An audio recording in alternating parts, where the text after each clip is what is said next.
In today's video, I'll teach you how to contact FEMBi mortgage support. First of all, what you have to do is launch open any browser of your choice. You can see over here I've opened Google Chrome.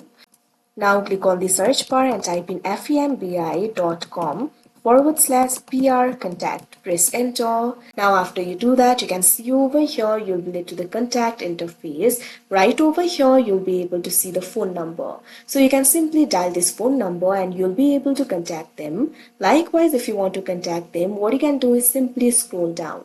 Now right over here you'll be able to find their social media links. If you click on it, you'll be able to contact them via the social medias too.